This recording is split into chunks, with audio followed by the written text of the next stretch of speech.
Hey, you guys, it's C and Ash. Thank you for tuning in to another week of Miriam Reflection. So, thank you for bearing with me because it's Saturday today, but it's been a very interesting week. Like, I've been in training all week, and so today was the day I actually had time to sit my booty down to talk to you guys. So, let's continue on with education. I've been getting trained, been getting educated, so I want to share that love with you guys. So, haha.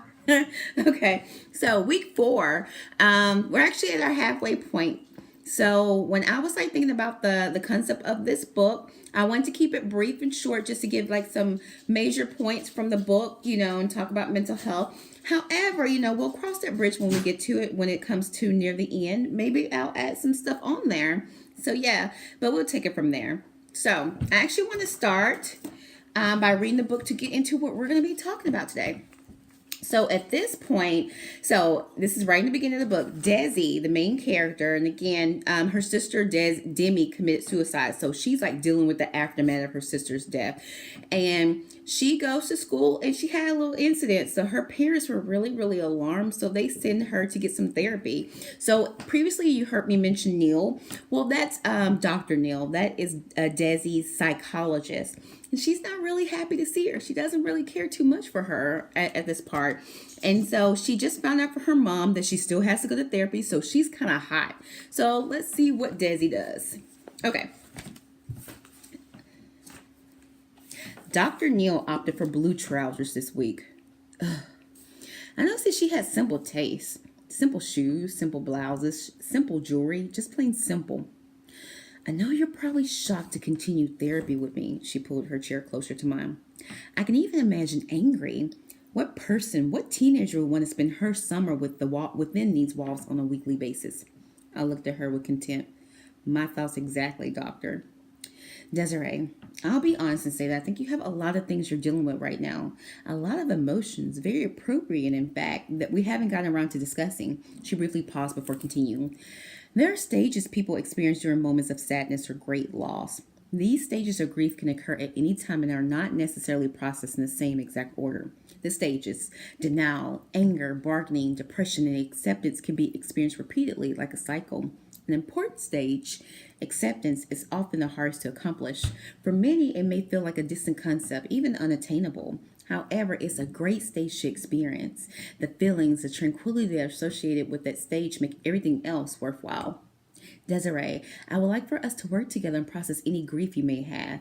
While acceptance won't guarantee any feelings you experience will go completely away, like despair or hurt or vindication or confusion, over time, acceptance may be able to soften the edges of those blows. What may feel like ruined emotions may lessen to quiet serenity, peace. I would like for us to discuss whatever you're feeling right now and whatever you have felt over the last few weeks in hopes that you can someday, one day, experience acceptance. I stared blankly at her. This lady was crazy. I may have been forced to ruin my summer of idleness by attending these sessions, but I wasn't going to give in to my parents or Dr. Neil.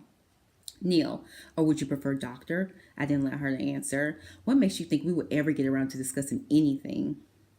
You have all the answer, it seems. Why am I even needed?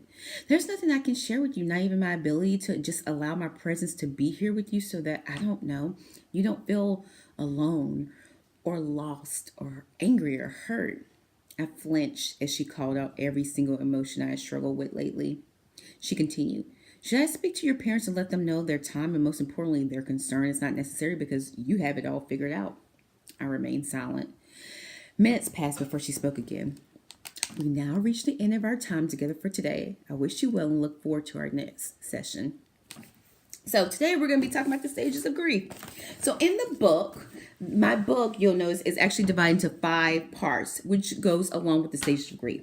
And so you may even find on, when you research into grief, you may find stages that actually break up the 5 stages a little bit more. And so you may find like a model that's like 6 or 7 or even like 9 parts to the model, but I've been using the 5 stages of grief for over 10 years now. I love it. It's succinct. It makes sense to me. It breaks it down to a point, but it's still unattainable. It's still understandable too. And so a little backdrop. I actually was very, very scared of grief back in the day. And it wasn't until I had to do an internship. So I was forced. I wasn't forced. I actually enjoyed it because I was working with kiddos, which is my passion. But I was working in an elementary school, and this particular school had a lot of refugees. At that time, we were getting a lot of, in East Tennessee, we were getting a lot of refugees from different countries in Africa. And they came here to escape like war, violence. There's a lot of high rape at that time that we were dealing with some of the aftermath of that, as well as like political refugees. And these kids, and y'all, I'm talking like kindergarten, first grade, second grade, they were like so insightful. I think I learned more from them than they learned from me, because I just took away so much. They were so resilient, and they were still sad. I mean, because they had to leave behind. Some people, they left behind, they only walked away like with the clothes they had on their backs. They left their homes, they left their families, they left all of these things, but they still had this hope. They still had this type of acceptance about the situation. And after that, I kind of fell in love with it, which helped me process my grief as I started personally experiencing grief. So, 5 stages of grief, right? And when I talk about grief, it does mean deep loss, deep sorrow, and you can actually experience grief. And like I said, I used the example of the refugees. You can use grief, and it has nothing to do with death. If you had to relocate, or if it's a loss of a relationship or a job, basically any kind of intense event, you may experience grief from, because it's the loss, is deep sorrow. And actually, bereavement, which is a clinical term we use, actually means to be robbed. And I think it's so appropriate, because a lot of times when we go through grief, we think we've been robbed of something. So the first stage is stage denial. And denial is really how it sounds. To be in denial is to pretty much have the inability to accept that this is happening, that this is going on. And it kind of makes sense when you think about it, especially this is the first stage, is because when you think about it, we kind of have this mental schema already. Like in the book, Desi knows her sister to be alive. So when she finds her sister and she realizes that her sister is dead, that shakes her up, and she actually goes through shock. And I'm not going to give you all the biological stuff, which even though it's really fascinating, but when you think about your body as being like, the sole purpose of you and your body is to exist. You're meant to survive, right? And so we go through the stage of shock as kind of like a defense mechanism, because basically what's going on is that your body cannot handle all of this new information your mind is getting. Like, your mind is going in so much of an overload with this new information that's scary, and the information is threatening. Your body will go into shock to protect you. And so in a sense, this is not only is it a natural stage, it's kind of healthy to a certain degree. Now we kind of get into a little bit other stuff when we stay in shock, because shock can actually become unhealthy, but initially it's to protect you.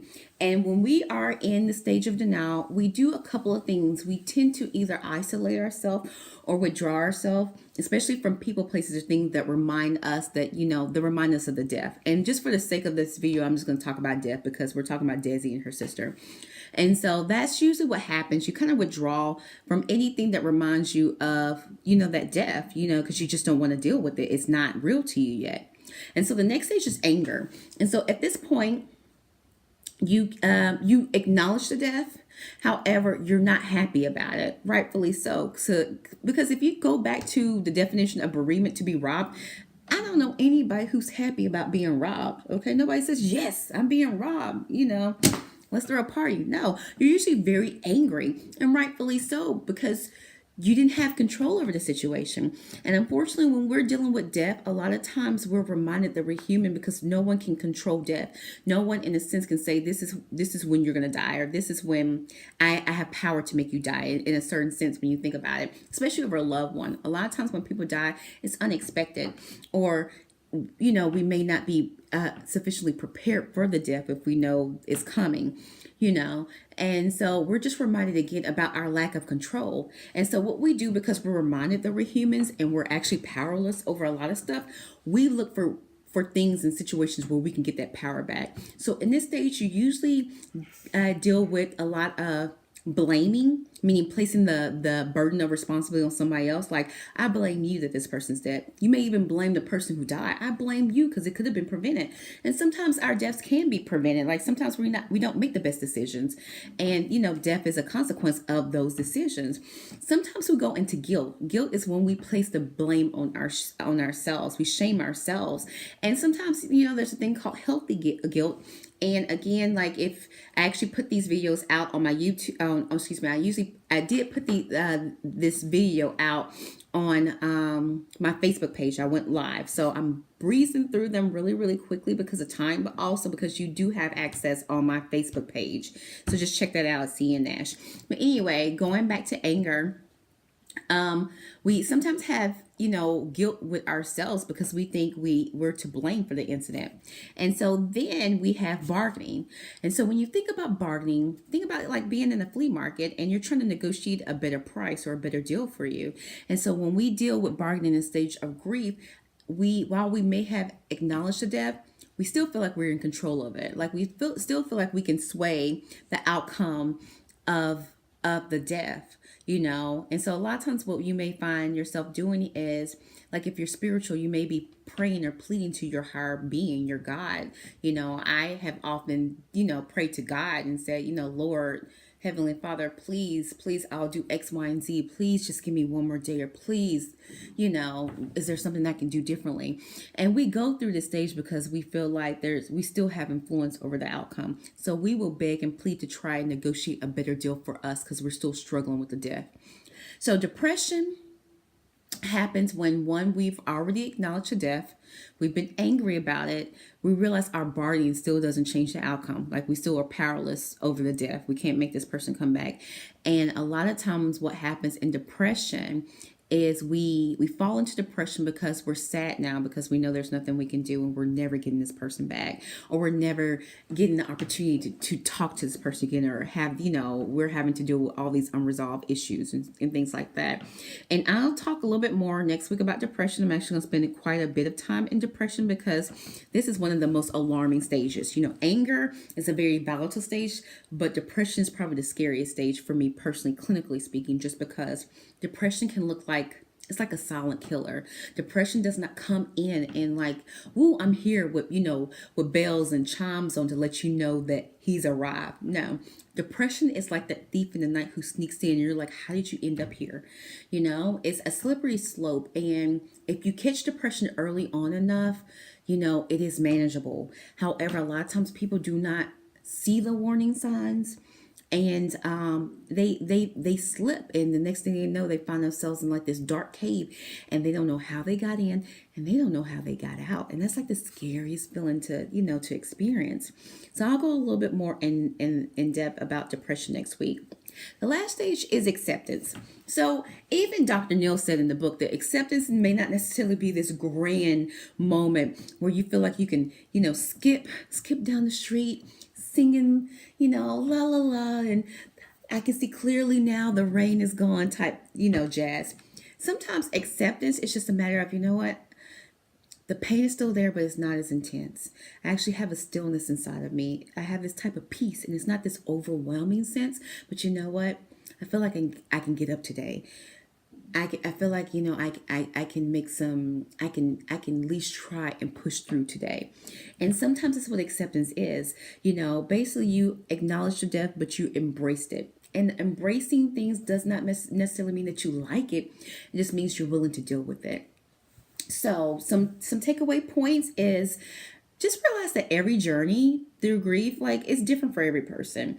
So don't feel pressured, or don't feel, don't pressure yourself if you're still stuck in a stage. Everybody has a process at their own rate, rate and pace.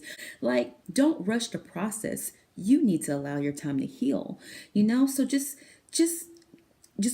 embrace every single stage and embrace every single feeling, and don't put pressure on yourself that you got to get it together and that you have to appear like you have it together. No.